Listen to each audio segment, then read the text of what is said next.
Some of you know him, some of you love him. You'll love him by the end. Karthik Sivakumar!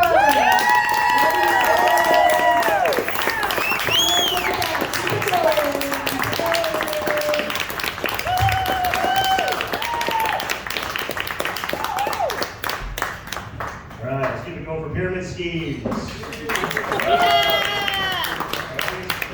Silently congratulate myself when I step up on here. I'm like, you didn't fall, you didn't break your face.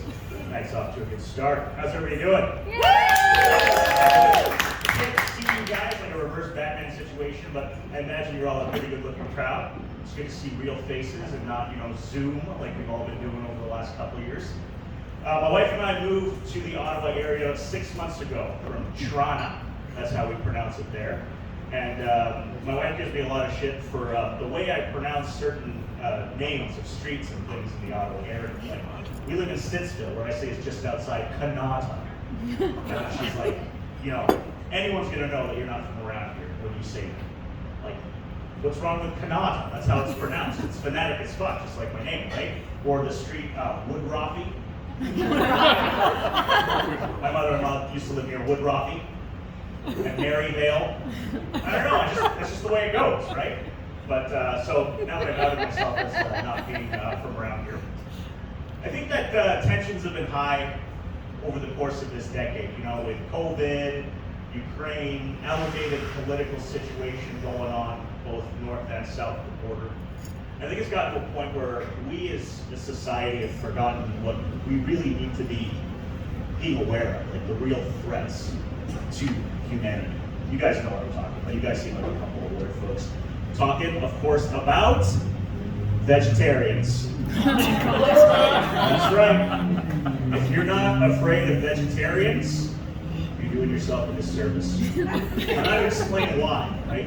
This isn't a comedy show anymore. It's a public service announcement. I care about you guys, and I have your well-being in mind.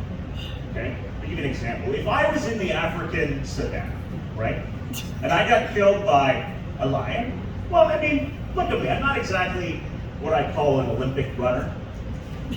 Probably right place, wrong time. I could feed a gaggle of lions for about a week. Right? That's what they call a gaggle of lions. Right? So I can't be too hard done by it. But on the other hand, if I got killed by a fucking zebra, I know that shit was 100% personal. That zebra went out of its way to cut me fucking dead. Or it was curious about what meat tasted like for the first time. Either way, not a good look.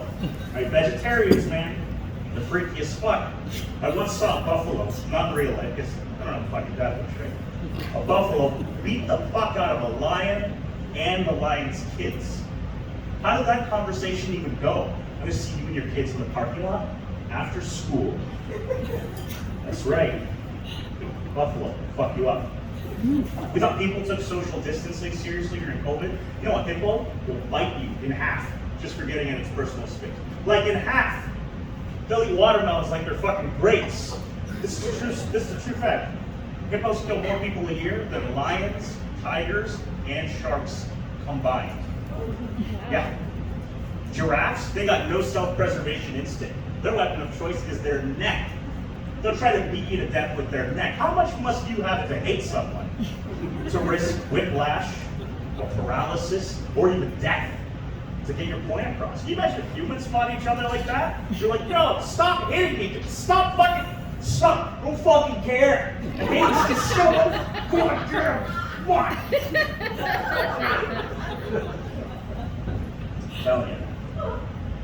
If you're not afraid of them yet, hopefully you now are a little bit more aware of the dangers of vegetarians. But I haven't even gotten to the worst kind, right? When it comes to anything, there's always a worst offender. And that, of course, is none other than the human vegetarian. Because in addition to being able to do all of the above, like biting watermelons and beating to death with their neck, they can also convert other people into vegetarians.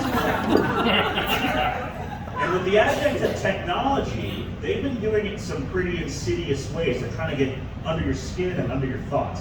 Take an example. Anyone ever recently enjoy like a Beyond Meat burger? Anyone ever had a picture of hands? Right? Hey, cut that shit out! You rearrange the letters of the name of that company You heard it here first. You get Eat Men Boy. They want to turn our young men into cannibals. One meatless burger at a time. And for those of you wondering where the B goes, cool it, you perverts. I'm married. My wife's back there. Okay, not that kind of show. And even the word vegetarian, if you actually rearrange the letters and real closely, it translates into, I'm gonna fucking kill everyone. True story. So, PSA, vegetarians, if you're not scared of them, you should be, and if you are, you're not scared enough. Also like to smoke weed. Any weed smokers? Group? Wow, very, very few. I thought it was legal, I guess not. Maybe it's legal in Ottawa too, right? Yeah, no, we federalize that shit. Anyone ever not smoke weed, like ever? Show of hands. Okay, we got a couple people. Okay, awesome. Just never have, or not anymore, kind of thing. Just never have. Okay, that's very cool.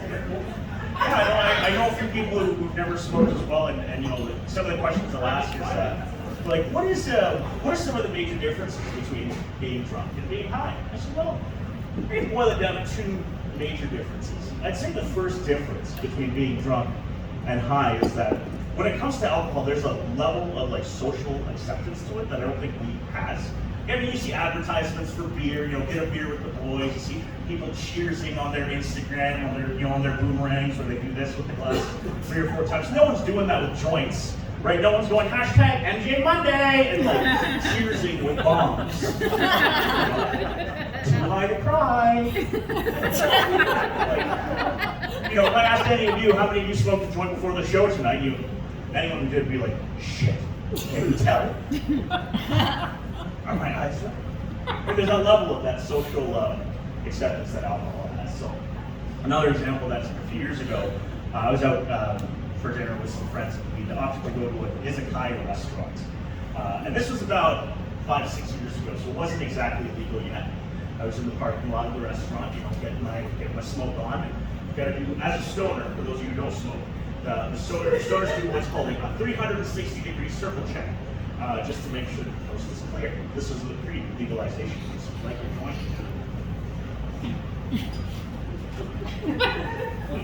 Right? Make sure the coast is clear. You do your smoke. And my goal was to get nice and high, join my friends at the table like nothing happened, and begin the evening.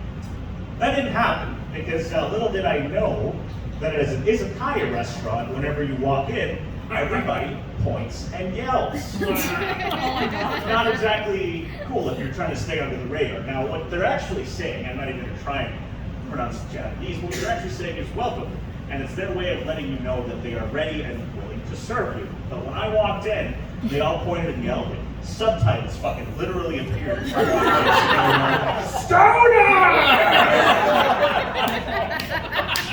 He's high!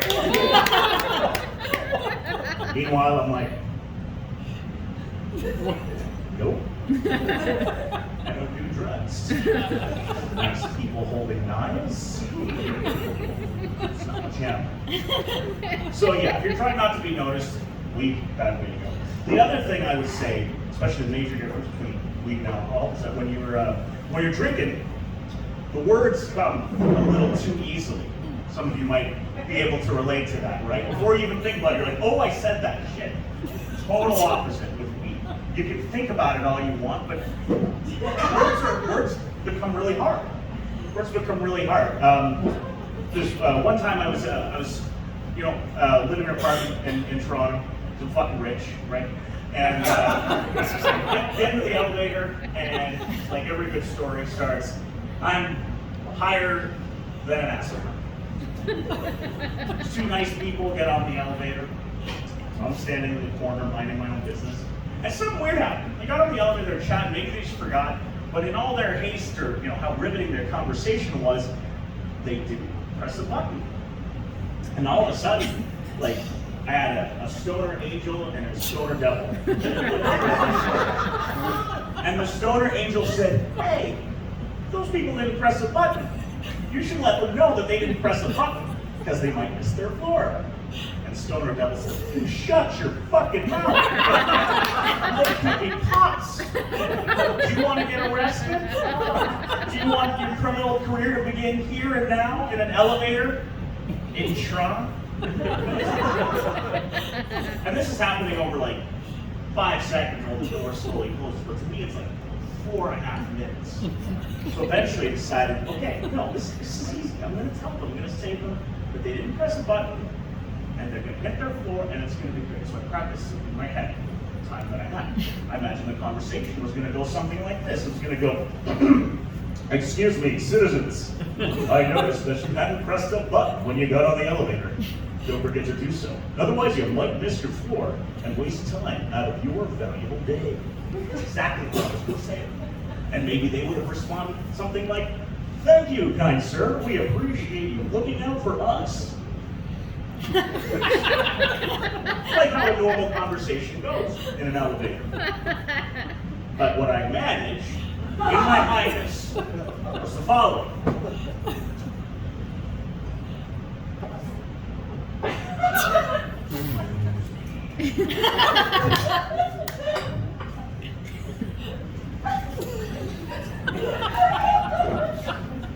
Your time is running out.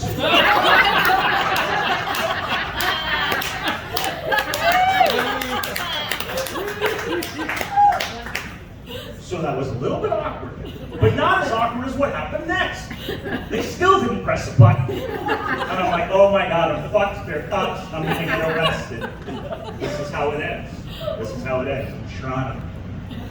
So I figured, okay, I have a few more floors to plan my escape. I'm gonna get off the elevator, and I need to make sure that they don't know that I know that I'm on them. So, I figure out in my head like the optimal distance, so I need to stay far enough away that they can't reach out and grab me like Pokemon, because that's apparently how people get arrested. But close enough that I didn't arouse suspicion. So when I get off the elevator, I turn to walk down the hallway, and I'm like doing like a start-stop, maintaining optimal safe distance. And as my door gets closer, I speed up and quickly do a Jake, run in there, close the door behind me, only to hear, okay, what the actual fuck was that? So those are my neighbors. And that's how I met my neighbors in Midtown Toronto. My name is Karthik. You guys have been amazing.